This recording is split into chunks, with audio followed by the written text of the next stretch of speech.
Promote a culture of inclusion, supercharge your communication, and unleash the full potential of your teams and leaders with the Inclusive Handbook collection from the Diversity Movement. As part of the collection, I wrote the Inclusive Leadership Handbook with Kurt Merriweather to empower leaders with tools needed to cultivate a culture that fosters creativity, innovation, and employee engagement. Through strategies, exercises, and self-reflection, leaders at all levels can enhance their effectiveness. Learn more at thediversitymovement.com/store. Use code HOL at checkout for 25% of your first order. DEI budgets are under attack, but the goals haven't changed. Whether you're looking to increase your DEI knowledge, expand your market reach, or gain a competitive advantage in business, we have the solution.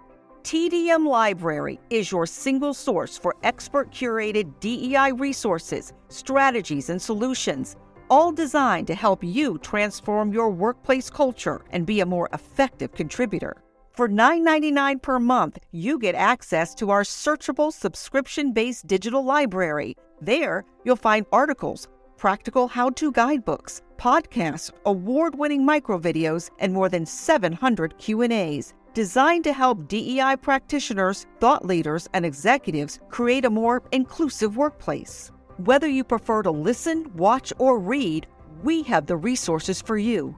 TDM Library goes beyond the basics to dive deep into topics such as inclusive language, the business case for DEI, talent acquisition, and C-suite engagement. For less than the price of a sandwich, you get access to our library of more than 1,000 pieces of original, expert-curated DEI content. Join today and get your first 30 days free. Get your library card now at tdmlibrary.thediversitymovement.com.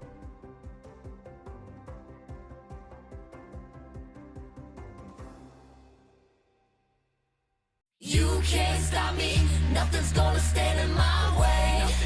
Nothing. I'm gonna fly higher. I'm gonna fly higher.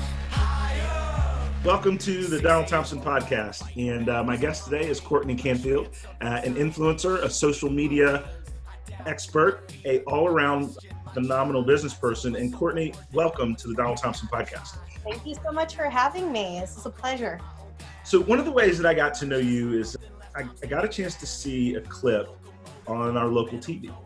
And it was really talking about how COVID-19 had impacted you professionally and how not only did you not let it get you down, but you created personal momentum and growth through that process. Tell us a little bit about that. Sure. Yeah. So I was laid off from my job the end of April, and it was something that, to be perfectly honest, I was kind of expecting because of the way things were going with our business. And I'd been working as a remote employee already. So it seemed like it was something that was going to be happening. So I'd been thinking about for a while exactly what I would do after the layoff, trying to be a little proactive, at least in my mind about it, just because I'm a planner. I'm constantly planning my life. Like, I can't not plan things. I can't roll with the punches all the time. Like, I have to know what's happening. So when I was laid off, I was thinking like, okay, do I want to start scrambling and jumping right back into trying to find a job frantically? And when I say frantically, I mean, like, that's kind of like the feeling and the emotion that I was kind of feeling a little bit, right? Yeah, because I mean, at the time, people are saying, oh, like COVID-19, no one can find jobs and everyone's getting laid off and unemployment is, on the rise and whatnot. And so I kind of took a step back and I was like, okay, wait, what I really want to do with this time is make the most of it. I don't want to come out of this thinking like, oh, I could have done something better for myself. I could have done something better for my future. I could have handled things a little bit differently. And I didn't want to do the same thing that I would normally do, meaning scramble to find a job immediately without really thinking things through, right? So what I wanted to do was I wanted to spend the time learning as much as possible from not just, webinars. I've been attending General Assembly webinars. Every Friday, they have free Friday webinars, which are just really cool. I've been doing those. I've been watching a lot of things online. I've been, of course, listening to podcasts. Hello. Yeah. And I've also wanted to be learning about, different things from friends and, whoever else was also either laid off or out of work or just had some more extra time on their hands. So I put out a call to my friends on Facebook to start. And I asked them, I was kind of thinking, I was like, oh, this will be something that no one really responds to. Everyone's going to be like, wow, Courtney's laid off. She has a lot of time on her hands. All right. Which I felt like at the time that I did. So I posted on Facebook. I asked if anyone wanted to do a skill swap. And a skill swap to me is something like I would share with them, I don't know, something about like social media strategy or influencer marketing strategy, right? And in turn, they could teach me something about either photography, because that's something that I really want to get better at is photography, whether it be like product photography or even photo editing. I also put on there, email marketing and a few other things. So, and I had a great response, and I was so surprised because apparently a lot of other people are in my position. Right. So, and I also posted something in the Create Cultivate Facebook page, Facebook group, as well as a Women in Influencer Marketing Facebook group. And I had quite a few responses there as well. So since then, I've been doing a few skill swap sessions online on Zoom with some friends who, most recently with a friend who's a photographer. Awesome. I'm also working with a woman who's local in Greensboro, who's a dog trainer. So she's going to help me with some dog training kind of things, which is really fun.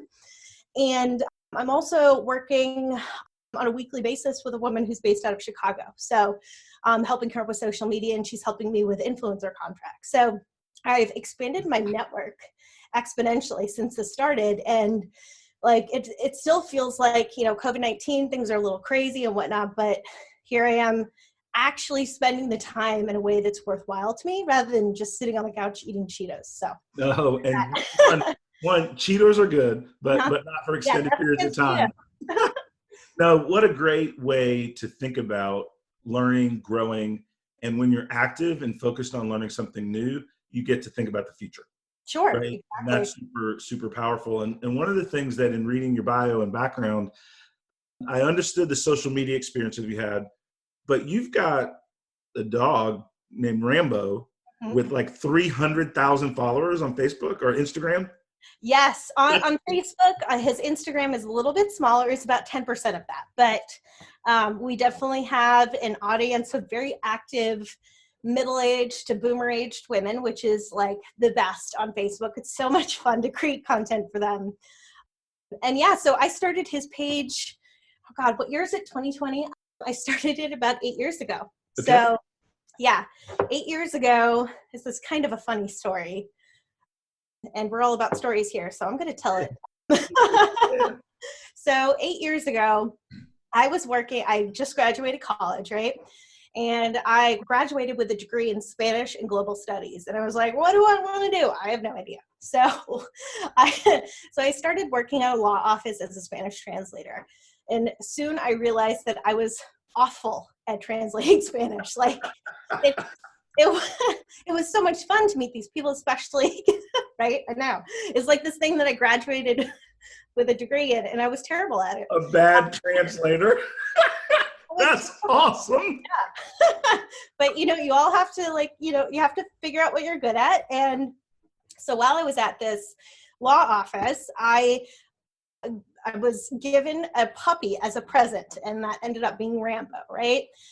And Rambo really made my life so much better because I was kind of miserable working at a job that I was really terrible at. Thank God I was terrible at it. So I started posting to his social media, and I realized that I was actually pretty good at social media. So I started doing some consulting work on the side while also working at the law office. Got it. It's actually when I first met our mutual contact, Lisa Melvin. Yep. I had posted on LinkedIn and asked at the time, if anyone needed some help with social media for free. And she was like, I don't want you to do it for free. I want to pay you. So that was taking off. My dog's channels were taking off, which at that point, I actually got my first real job in social media. So I like to say that I owe it all to my dog, Rambo. for helping me get my first real job in social media, helping me get my real, big break or whatever.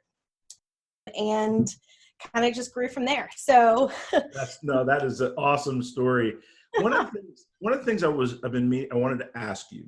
mm-hmm. A lot of people think about influencer marketing and they think about the big names, right? You think about Beyonce or the Kardashians, or you think about an NBA player, Chris Paul or LeBron James, but there's so much marketing that's done from micro influencers. Mm-hmm.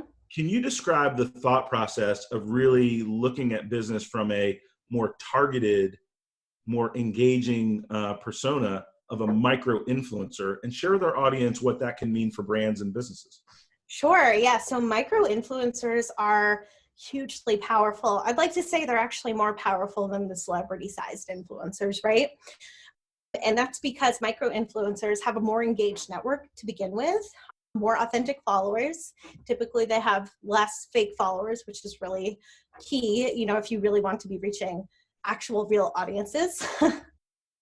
A lot of them have very niche specialties, right? Like, for example, myself as a pet influencer, I recently came across an influencer who was a micro influencer who specializes in vegan dishes on the road or something like that. It was so cool. And I mean, think about the kind of people who are following this person. If a brand engages them, they're going to have truly engaged followers checking out this brand, learning more about it through the influencer. And it's just a more authentic way to engage people online through these micro storytellers.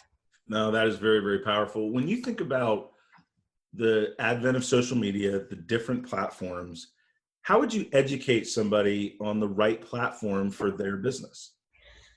How many times people ask me this question? And it's, it really depends, because it's not a question that's typically easy to answer.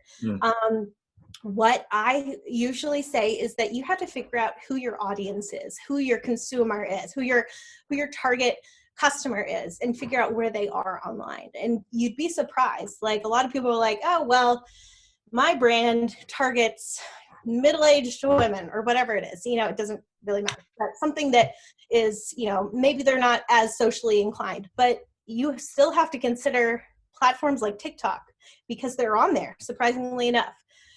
So you have to understand who your target customer is and then kind of go from there. But typically you want to be on all the big social channels. You don't really want to not have a presence on any of them, because that will disappoint a customer if they go to look for you on Twitter or Facebook and they find you don't either have a presence there or you just aren't engaged online there. So how do you stay current on all the different platforms?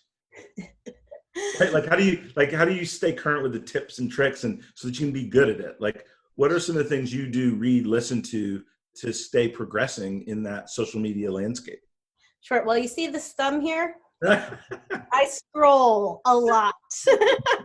I've had to learn how to massage my thumb daily because of how much I scroll. And that sounds like, I'm constantly just on social media, but truly you want to be constantly observing what influencers are doing, what your friends are doing, how brands are using Instagram Live, how influencers are adapting to new platform updates on TikTok. I am the kind of person who is, I wouldn't say obsessed with, but really enjoys being the first to know something like a platform update. So in addition to constantly scrolling and having to massage my thumb, I keep up with a Feedly account. So I have a bunch of sources in my Feedly account. It's like an RSS feed essentially. And I just go through those every single day. I have keywords set up for influencer marketing, social media strategy. So I just try to stay current that way and reading, whatever breaking news comes out. But like I said, the scrolling is a huge, huge part of that. Yeah, no, that's powerful. And I appreciate that. And it's really like stay engaged in the platform so that you kind of naturally pick up what's new. Absolutely. Right. And I think that's just a phenomenal point. There's no magic, pill, no magic book to read, right? It's changing that fast, right? So you got to be a participant. Totally. Right? In order to stay expert status. When you think about brands that you admire, talk to me about a couple of brands when you think about how they do their marketing, how they look at their social, how they engage with their communities. What are some of the brands that you admire? Oh, that's a really hard question because it changes. It seems to change daily. Like there will be a brand that I see on Instagram that's using Instagram in a really innovative way. And I'll be like, wow, that's really exceptional. I need to follow this brand. I used to get Stitch Fix. I don't know if you guys know it's, yeah. So it ended up being. I don't. My wife does. I was nodding. I was like, I think they have Stitch Fix for men though. They probably do. They probably do. Well, I recently saw a post by Stitch Fix about standing with Black Lives Matter, which was something really exceptional. And it wasn't just standing with them, but it was also something where they talked about the steps that they would take to make a difference, and not just their internal culture, their company culture, and the way that they interact with the communities around them, but also how they're going to give back to the organizations that were truly at the center of the movement, which I just thought was exceptional. And it wasn't something like truly like, hey, they're creating really amazing content, but it was more like how they were using the platform to get a message out that was so important. And honestly, I haven't seen many brands doing that recently, lately at all. So them and Ben & Jerry's, I know everyone's been talking about Ben & Jerry's recently too, which I love because one, they're ice cream. Two, they're awesome.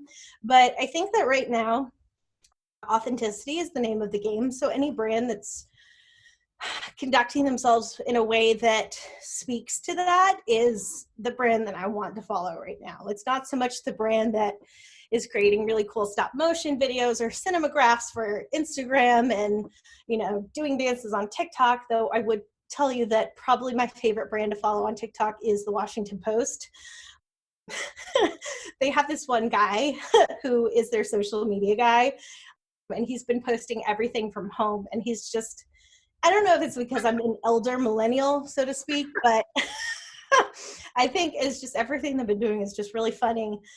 And they've also been using the platform for education as well. So talking about Black Lives Matter and like what defund the police means and whatever else, and just trying to use it as a educational tool in addition to an entertainment tool. So those are the kind of brands that I'm really looking to right now versus the brands that are just like, let's be creative, because creative is amazing, right? You know, it's awesome to be creative and do innovative things, but it's more about the authenticity. So No, I think that is a powerful way to do it. I mean, people want to feel like they have a personal interaction with the brand.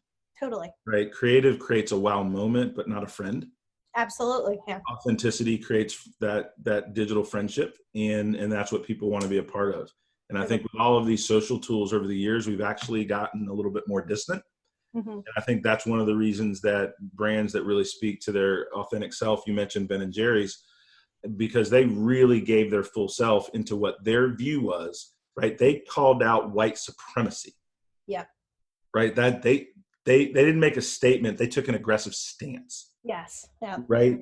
And that is bravery. And so even if you don't fully agree with that stance, the bravery still comes through. Absolutely. Not mind-blowing, but just like knock yourself off your feet kind of thing. And that's what we need nowadays, because then we have these brands that are just like, we stand with the movement. Okay, let's post a picture about clothes. Like, you know, it's not, there's no meaning in that. And there's no connection in that. But truly, like exactly what you said, it's bringing people closer together in those kinds of moments that are truly authentic. No, that's powerful. When you think about marketing, and you mentioned helping people with their brands and the skill swap. Mm-hmm.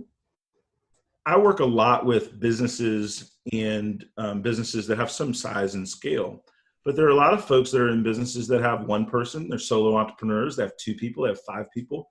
Mm-hmm. What advice would you give to those people that are at the beginning of their journey in Dream about how to brand themselves and build that personal narrative? You know, that's actually one of the questions I want to ask you as well, because that's something that I've been I haven't been struggling with, but I've been thinking a lot about, because, you know, while I'm great at working with large companies on social media, and I can do social media for a dog all day as well as a cat, you mentioned Fifi McFluffy Pants, but one of the things that I've been thinking a lot about and trying to learn a lot about is how to brand myself as a individual business owner consultant, because eventually that's what I want to do. I don't want to go back to working for full time for a corporation that, I have to kind of like mold myself to fit. I want to be able to lead my own journey, and trying to figure out exactly how to brand myself. That is the big question, right? So maybe if you want to take that one. So let me ask one more, and then we'll flip it. So we'll say that. Okay. When you think about your career, talk to me about something where you feel like you really moved the needle in what you brought to the table. Tell me a success that you're just like, I was really proud of that work. It was challenging. It was a little difficult. It was scary. It might have not been great, and then we turned it around. Tell me about one of those stories in your professional career that means a lot to you. Sure. So the first one that comes to mind is probably the most recent job that I had. I was working at a influencer marketing agency. Again, I was a remote employee for this agency based out of Brooklyn, New York. And at the time when I started, which was about this time last year, they weren't doing any whitelisting, so boosting of influencer content.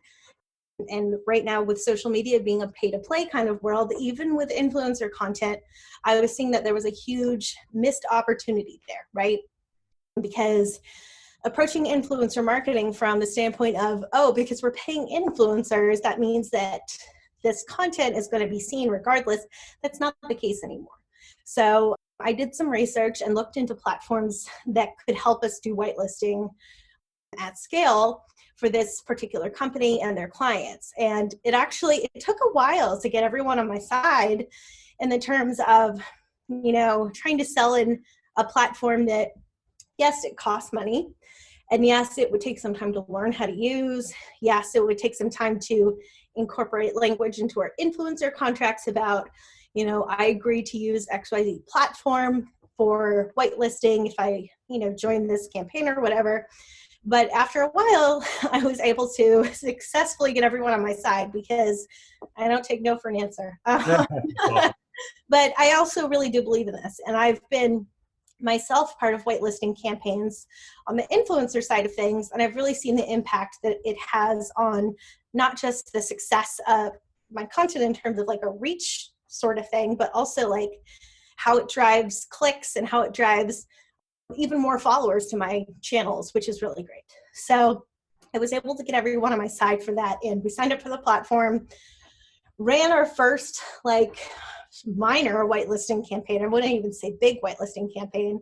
And we drove I think it was 10 times the results that we had promised as an organic campaign for the client. And that was pretty impressive. So for every single campaign after, every single influencer campaign after, I insisted that whitelisting be part of the budget, right? It always has to be part of the budget because it's just one of those tools in our toolbox that we want to use to, get the content out there and have a successful campaign for the client. And I can tell you that the campaigns that didn't use whitelisting for whatever reason, not only were they not as successful, but the clients definitely weren't as happy with them. So no, it's powerful. Yeah. That is awesome. I mean, basically it's a way that you learned, then you scaled, right? You tested something, it worked, and created that infrastructure to do it again and again. And so I think that's part of, right? Sometimes brilliance is just doubling down on what works. Absolutely. Couldn't say it better myself. Yeah, and then keep it going. So, all right. So let's turn the tables, and I'm going to take a drink of water. You get your questions ready. And Got my sad iced coffee. And then we'll take a few minutes and fire away. Sure. Sounds good. So I'm actually interested, what is your experience working with influencers and running influencer campaigns or running any type of campaign that had an influencer component in them for your clients? So one of the things that's been really valuable for us at Walk West over the last years is we've worked with a lot of influencers, and one of our partners, Penn and Kim Holderness, are very successful influencers. I was going to ask you about that. Yes. We have a different advantage over most in that we have some of that built into the DNA, And so we can really understand what campaigns work with influencers and what don't, because influencers aren't the right strategy for every marketing campaign. And then how do you select the right influencers? And so one of the things that we've learned, and we talked about this a little bit earlier, is you can go after the big names, somebody with 1 million followers, things like that, a professional athlete, an actor, but targeted campaigns, same budget, but 10 micro influencers instead of one perceived celebrity gives you the opportunity to try, fail, and adjust at so many levels of your marketing campaign that it just goes without saying. And in fact, we typically lead with that first, because you get to test message against a very predictable budget. And then you can double down with the micro influencers, or you have the right associated scripting when you want to go big. Cool. And so the biggest thing I've learned is that, number one, you have to be selective of the type of influencers. Just because somebody is creative and talented on YouTube or on Instagram doesn't mean they can authentically integrate that talent with your brand. Totally. Right. And so a lot of times what happens and what we see in the space is that people that are not actually good at being influencers and marketers, it comes across as canned and staged and awkward. And that kind of defeats the whole purpose, because the relationship with an influencer and their audience is authenticity. So if the audience starts to feel like that the influencer is doing it just for money, that actually has the reverse effect, right? You might as well have not spent a dime. And so it's really important to do that testing up front, so that if you do have a mismatch, you haven't blown $1 million budget, a $500,000 budget. You've done your testing with $25,000, $50,000 or whatever percentage that you're working with. And then you scale once you have the messaging and the authenticity right. And so that's kind of my feel on our view of influencing. I love it. It's so progressive too, because a lot of people will see influencers as just a way to spit out a message, a canned message. And that just drives me bonkers. It doesn't work. And it's actually, maybe we'll create a blog, right? The lazy marketer, right? The lazy marketer wastes your money. And it's really a cop out a little bit not to do your testing first, not to understand that right fit with style and message and optics, and then scale from there. So no, it's a great question. Absolutely. All right. So I do want to switch gears a little bit, because I was totally not stalking your website the other day, but I was. And I noticed that you do a lot of speaking engagements. And as someone who has had stage fright her entire life, and who is also pretty much an introvert, not saying that makes me antisocial, but definitely like my me time, right? And also, not getting up in front of a crowd. It's not really my thing. What kind of advice would you have to someone who does want to get more involved in, once COVID-19 is over, of course, but, industry conferences, maybe even doing some speaking engagements? So a couple things. And one, practice. And what does that mean? Let's use you for example. You talked about the skill swap. So now when you do that with a person, tell them to invite 3 friends and do it at the Zoom. And then you get used to being on stage in a small enough group that you can control, but a large enough group that you want to do really well, and you're still going to have a few butterflies, right? Because there's 4 or 5 people on the Zoom. And so you practice, number one. The second thing that you think about, and I still think about this, even though I'm more comfortable as the years go on, is I'm really just trying to help. If I'm trying to sell you the perfect talk or the perfect widget, then I'm going to be more nervous. If I'm trying to help you, then I'm talking to friends. And I'm not trying to get the words perfect. I'm trying to get the message perfect. That makes sense. And then you trick yourself into being a giver. And most people are more successful when they're in the giving mode than when they're in the selling mode. Right. And so that's what I do to kind of think about 2 things. Number one, to make sure that I speak as myself, not some canned version of myself, number one. But then number 2, how do I relate to my audience, whether it's 1 person, 5 people, or 5,000? I'm here to help. And that gives me room to not have to be perfect in that moment, but to be prepared enough that my message is perfect for the moment that I'm in. And that's how I try to think about it, so that I don't overanalyze unnecessary details but I'm really trying to communicate a message in a way that gives people the encouragement, right, that they can move forward with their goals tomorrow. And when I think about it like that, that's what helps give me confidence, and the other folks that I coach that maybe are working through some of those same things. The third thing that I will say is having notes is not a bad thing when you're getting started as a speaker. Mhm. Don't have an entire notepad. That looks weird, That's right? me. A full stack of them. But Yeah. having a couple of index cards that you can have in your pocket, a lot of times you don't need them, but knowing that they're there if you do relaxes you to go ahead and push through. Gotcha. It's almost like, you probably never did this, but occasionally in my academic career, I've written some notes on my hand before test. Oh, totally.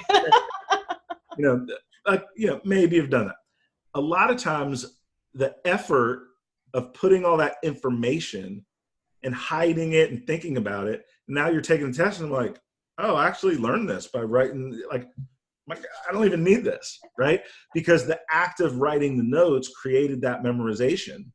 Yep. And that's back to the practice, the verbalization, and all those different things so that you can create that level of readiness, right, through your preparation. And then the other thing that I'm really, really big on is dry runs, Mhm.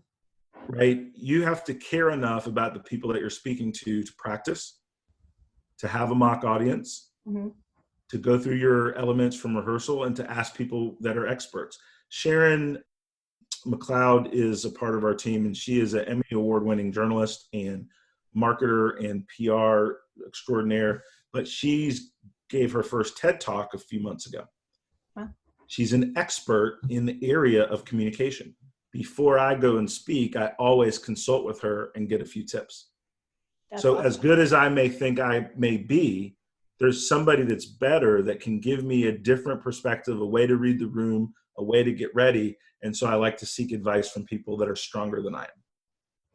That's great advice. I mean, honestly, most people just say, just imagine everyone in their underwear. I'm like, well, that would make me even more nervous, for God's sake. Yeah, that'd be weird. Right? That would be We're very in the wrong room. yeah, or imagine everyone like wearing a llama costume, and I'm like, that would just make me lose it, like, for God's sakes. So, all right, so that brings me to my next question. So, as I mentioned, I am going to be going out on my own and starting my own consulting company at some point in the future. And at some point is probably going to be pretty soon. So, what kind of advice do you have to someone who's going to be a new business owner, doing the whole self-employed thing, working on their own, offering probably social media and influencer marketing consulting services? Yep. What advice would you give someone like me? Yeah, no, that's a great question. And I want to use some of the things that you already do well to incorporate into the new venture. Use the same thought process around the skills swap, except do it with businesses. If you were to call me and say, hey, Don, I need some instruction on how to sell and market my business, but I have some information and some knowledge in marketing and social, and I could do an audit for one of your clients or one of your team, that would be interesting to me as a business owner, the same way it was for your friends. Sure. Except you would do it in a more hyper-targeted way. You would do it with people that you actually wanted to be clients. Mm-hmm. Right? Gotcha. So do a little research, different things, and that thought process is actually pretty unique. Like if you pitch that to me, like I'd be like, well, that's interesting. Mm-hmm. Like I would trade you an hour of sales training for an hour of marketing training, or 2 hours of what, or whatever. And now all of a sudden you do that for 10 or 15 business people that you'd like to be in business with. Mm-hmm. And that's a pretty authentic way to create some relationships. So that's number one. And you're already doing it. It's just tweaking it, right? The second thing that I would do is it's very tough in business to start something new without a sounding board or a mentor or coach. Because what you need when you're starting something new is a sounding board. You need somebody that you can talk to without fear, without judgment, about how you're feeling that day, what you're working through, what you need to understand that you might not. And the faster that you can work through those cycles of uncertainty, right, the better off it will be in terms of getting to the end goal and to the prize. What happens to most people in business and in life is they spend too many cycle times in that mental ping pong where they're not making any progress versus that 15 minutes they need with somebody that can help them. So the second thing that I would do is you got to find somebody that you believe in and that believes in you that can spend a little bit of time, maybe an hour a week. It's not unbelievable because you're smart, you're talented. There's things that you have to offer. It's just putting all those things together in a package, right? The third thing I would say is writing down your goals and reading them every day, right? And there's a difference. There's two things, right? There's goals and then there's motive, Mm-hmm. right? Motivation is the thing that you want so much that you push through the pain. Maybe it's financial freedom, Mm-hmm. right? Maybe it's to make enough money that you don't have to go get a job. Maybe it is that you want to make enough money that you can create a legacy and start a foundation, right? Maybe you've got kids that you need to get to college. And so you want to make sure that there's enough there. You got to figure out not what the goal is, I want 10 clients, not what the goal is, I want to make $100,000. What is the goal that creates emotive motivation? Because that's what you will need when you want to quit. Yep. Right. And it's very, very important, the things you have in place for when you want to quit. Mm-hmm. Right. Most people that start something by themselves struggle because it's hard to be your own best cheerleader. Totally.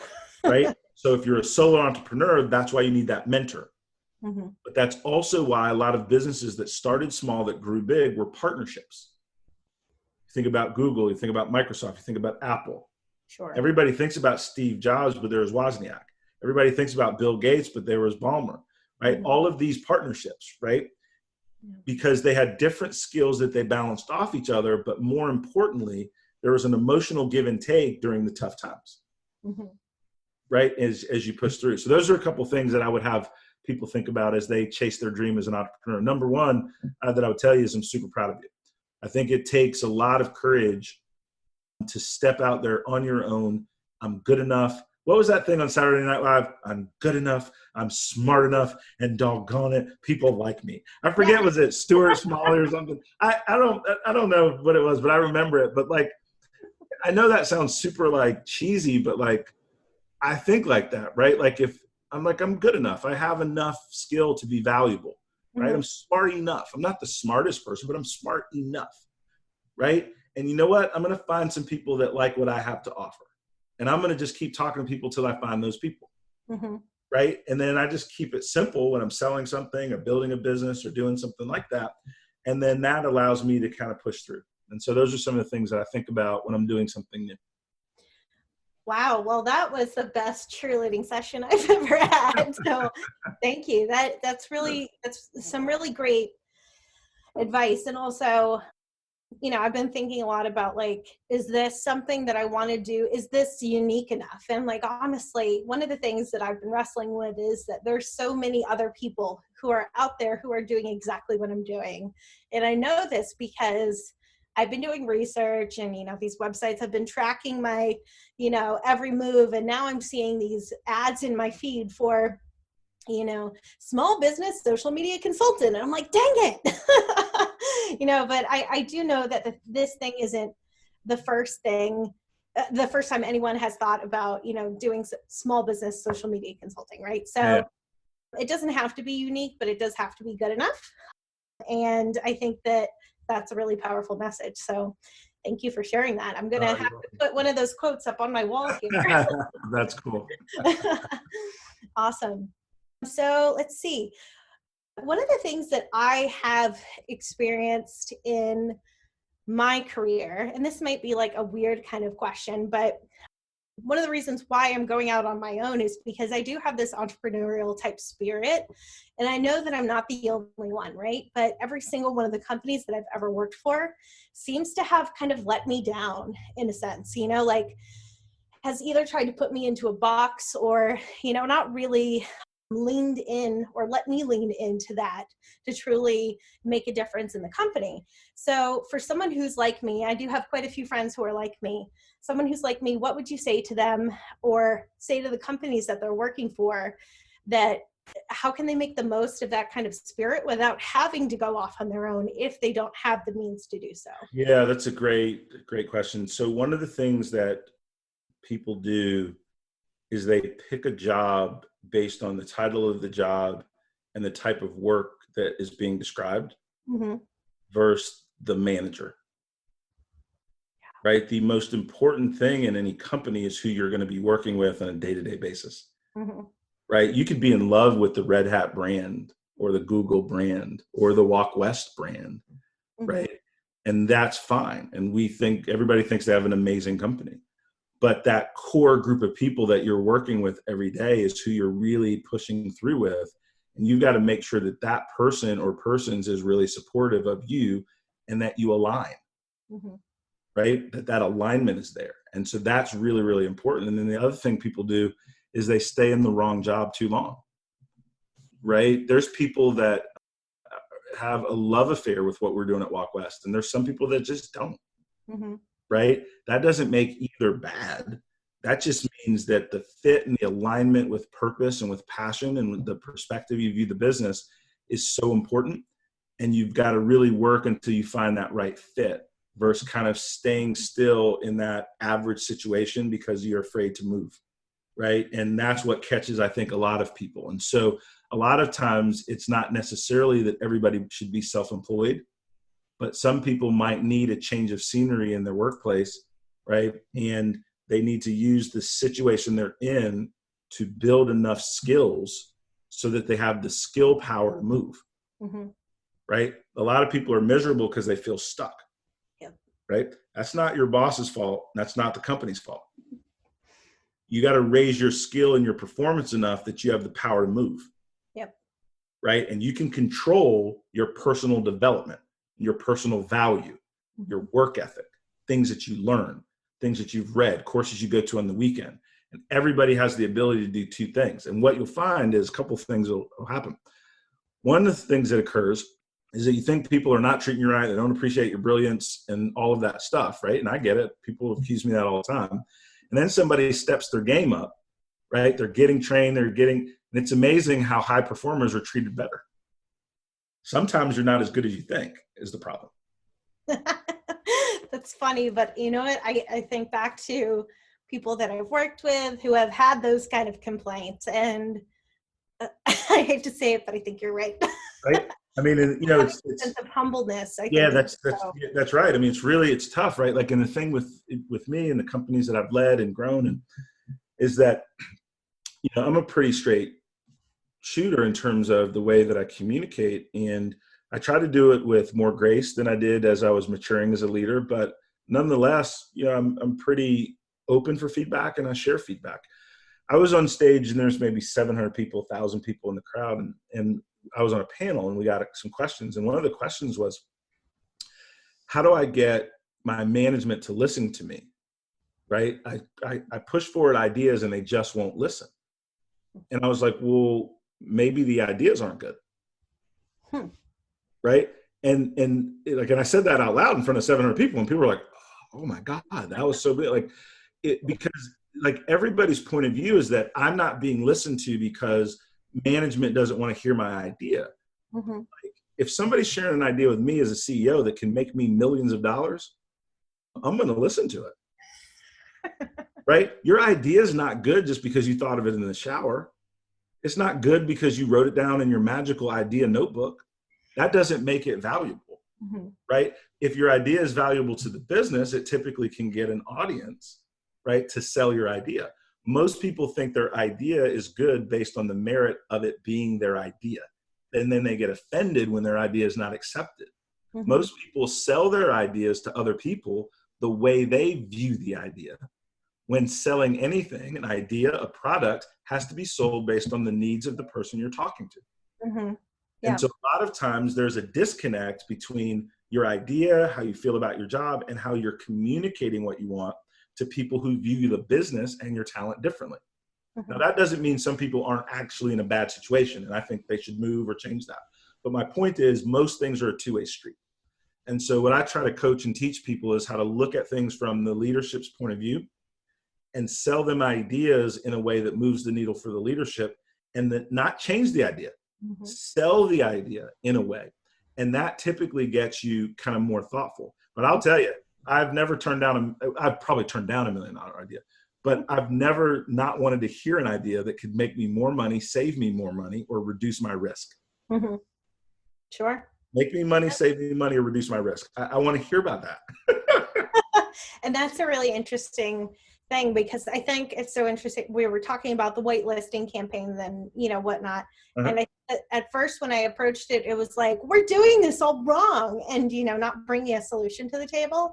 But when we put it into perspective in the ways of, how much money it could help make us, that's when things totally did a 180 and people were completely on board. So I totally agree with that.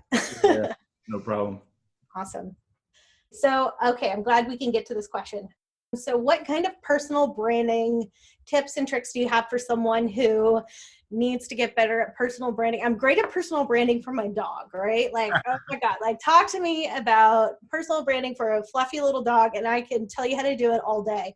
But when it comes to the human behind the dog, meaning me, what kind of tips would you have in terms of, personal branding on LinkedIn maybe, or even on my website, or what things would really get people to notice me and my value as I try to go out on this career path that I'm trying to? Yeah, that's phenomenal. So a couple things, right? One, your personal brand voice and story, I can't really create in a question, right? Like we'd have to know each other a little bit deeper and Sure. talk a little bit more. But a couple of things that people can do immediately to move down that path is talk about things you've done for others that have worked, Mm-hmm. and how that can apply for a broad group on LinkedIn. Tell people what you've learned. Mm-hmm. Tell people what you have learned and applied and the results that they got, Sure. right? So that's number one. The second thing is talk about mistakes that you've made. Because before you're building, as you're building a brand, what you're trying to build is authenticity. So if I read a post and somebody says, hey, listen, I just want to share some mistakes I made, hope somebody learns from it. I trust that person. So now I'm building authenticity, right? Mm-hmm. The other thing is now you're building yourself as an educator when you're telling something, when you're teaching something somebody doesn't know, and then cheer for people, right? Talk about things that you see where brands have done something well and applaud them. Mm-hmm. Posts that you see where somebody has written something that's been very valuable and you share it and build it up. So now you're sharing and you're a cheerleader for others. That makes you authentic. You're teaching people something, that's authentic. And you're telling people about mistakes you've made and learned from, that's authentic. So while you're figuring out what your appropriate brand voice is, you're building authenticity. And authenticity works with any brand persona. I love that. Authenticity works with any brand persona. And I love that. Even your personal brand, obviously, or most especially with your personal brand. That's exactly right. So, well, I've enjoyed it. It was good to meet you. And it was fun. I look forward. I'm probably going to follow Bo, Rambo. Do you call him Rambo or do you call him Bo? I call him Rambo, Rams, the Rams, Mr. Stinker, whatever you want to go. So he would love a follow from a fellow North Carolinian. That's awesome. I'm gonna fly higher, higher. This podcast is edited and produced by Earfluence. If you're looking for more information on how full-service podcast production can amplify your voice, build your community, visit earfluence.com. Thank you for listening, and we'll see you soon on the Donald Thompson podcast.